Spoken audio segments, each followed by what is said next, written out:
Congress and the president are determined to make major changes to that tax code, as we've been telling you, and one of those proposed changes has some influential supporters. One America's John Hines reports from Washington.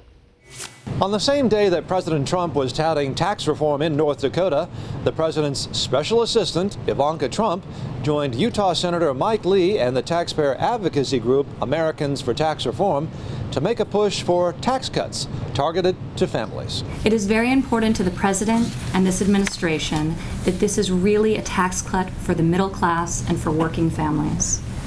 One of the ways we can deliver a tax cut is through a more generous child tax credit.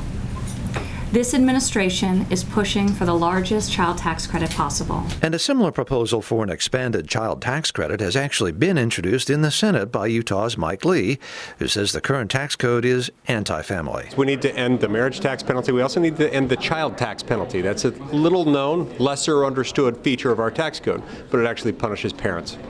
And, sir, can you tell us a little bit about overall tax reform? Are you optimistic about that? I'm optimistic about it because this is something we have to get done. We have no choice but to do it. No choice but to do tax reform, says Senator Lee.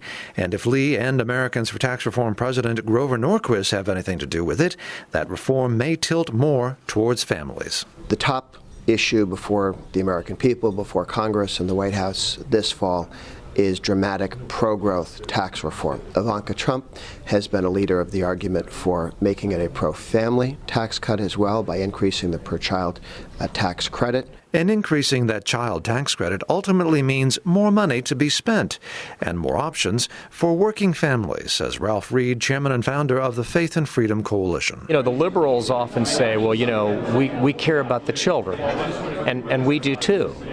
We think the best way to meet the needs of those kids is to let their parents keep the money that they earn and spend it on those children and not ship it to Washington, D.C. Ivanka Trump says she'd like to see the child tax credit at least doubled from its current level of $1,000 to $2,000. John Hines, One America News, Washington.